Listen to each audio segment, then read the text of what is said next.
try and take second position down at Rundle. He's going to have to hold it for a long time.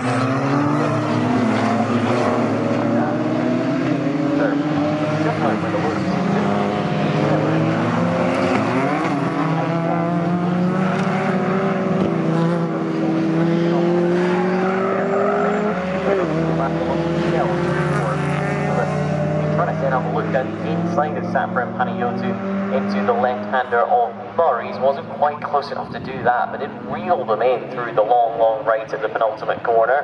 And onto the straight they come. The Evora's back up to speed once again, and powering past them they go. Simon Hill into second place, and in turn, keep an eye out for that 68th What a surprise, car. Anton, with the back end out. Trying to gain a spot or two, but is actually going to end up losing one to Nigel Innes, possibly, who's going a long way around at Ritchie's. Is Innes able to get involved? They will indeed. They'll continue to dice it out, actually, when they get down into Wilson. Innes possibly just about holding the outside line against that Team Brit squad.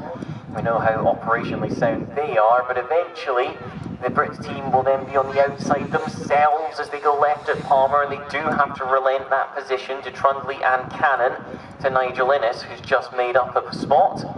Nigel Innes on the brakes to Agostini will know his way around here in the 1-2-3 car. I think that might be my favourite livery on the grid too, the Nigel Innes BMW. It does look really, really nice, and into Hamilton they go once again. Still the front group relatively close together and producing lap time in quite notably different parts of the circuit, we should add as well, given that in theory the two BMWs together, whilst they are modified in different ways, they're both BMWs underneath, so you'd have thought the lap time was coming in broadly the same area. That doesn't seem to be the case, as onto the back straight we go once again. The Lotus and Jazz Sapra's BMW pull clear at first, and then into the braking zone, back at them comes Fielder.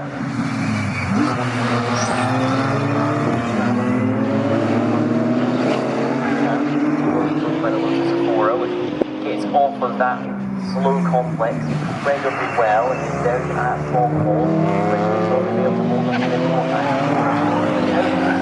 So David Fielder, surely he's not going to make that one work. But is it close enough to the back of the Lotus Evora to get an overlap? And enough right to be able to force himself through, and so he will stay third. And here comes Simon Hill in the Lotus once again against the three car to the outside of the race. BMW, not quite close enough, however, and so has to stay in second position into Ritchie's. They get to the corner, and charging up to the back of them once again comes David Fielder. David Fielder is going to try and carry that momentum into a late braking move at the Wilson hairpin, and when given the inside, he will do just that. Nigel Innes, amongst all this fighting, has managed to actually catch the front three as well. These are, broadly speaking, Class A cars, although it's Class C for Sapra and Panayotu, and indeed Class B for Nigel Innes amongst the battle. And all other of the front five are running in Class A.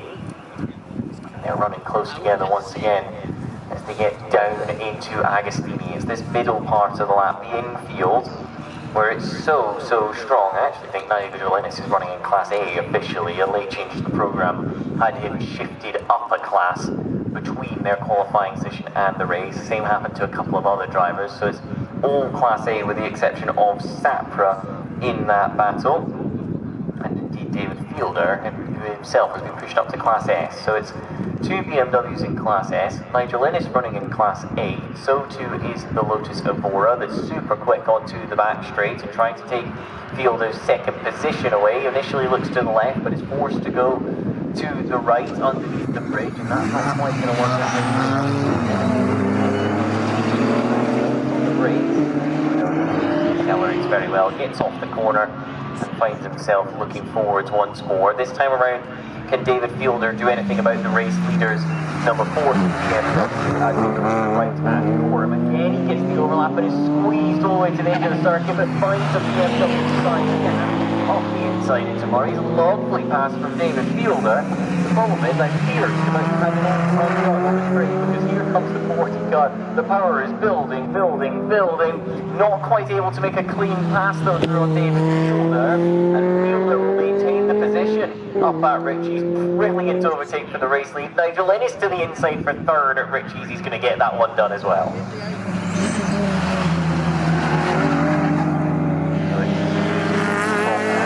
There's a lovely battle occurring between the Seat Leon of Briggs and in turn the number 130 BMW of Gavin Dunn and Ray West.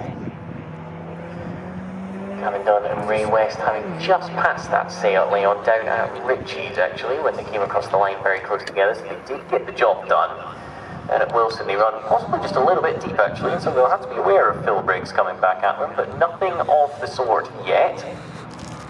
Out front, fielders try to get on with this, having done the fastest lap of the race whilst making an overtake. He's now going faster again in the first sector on this lap, threatening to pull away from the Sapra Panayotu blue and black BMW behind. If anything, that Sapra Panayotu car is going to have to be aware of Nigel Ennis, who's not too far back. The pair of them very evenly matched through the first split on this next tour.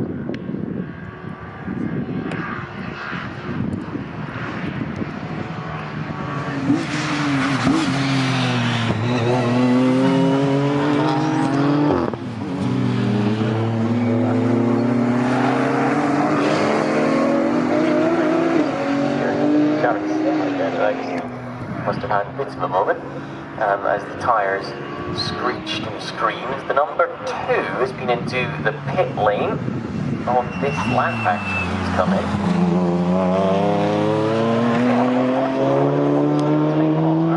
Into the pits. This is a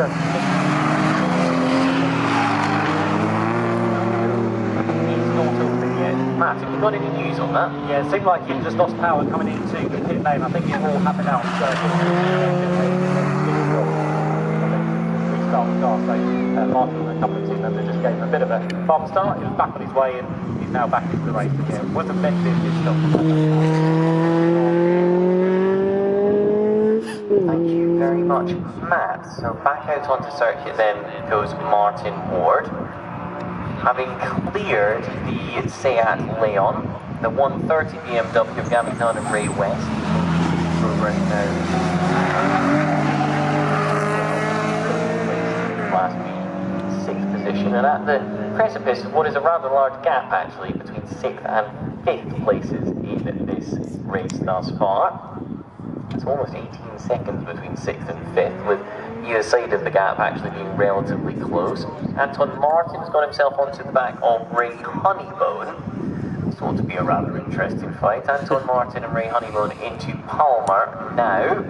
Is there the opportunity for Martin to attempt to move in the infield? You'd have to say surely that's where the Renault Clio has the advantage, but Anton Martin's bright pink BMW hunting him down as they go towards Agostini, and did look pretty good in that part of the lap, we should say. Far side well, so Ray Honeybone is going to have a couple of problems coming his way.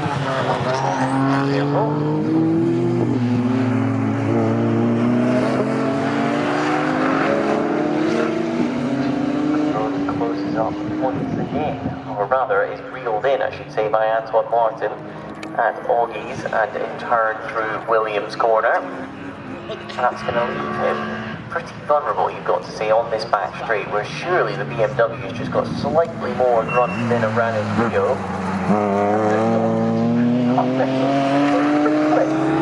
Straight line, it's just able to open the gap back in by over Anton Martin. That's fantastic.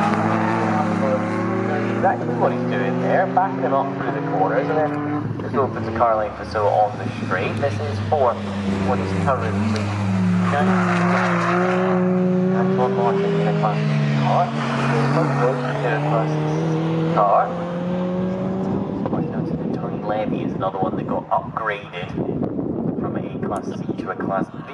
He was. Phil Briggs also upgraded from a Class C to a Class B car, which means that by the time you get down to Honeybone, I think he's actually leading in Class C.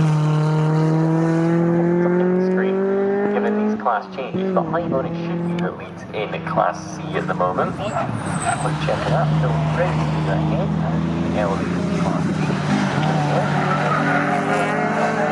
Ray Honeybrook in the Clio leads in Class C. Has the intentions of Anton Martin, another B-class car just behind him. It puts Bar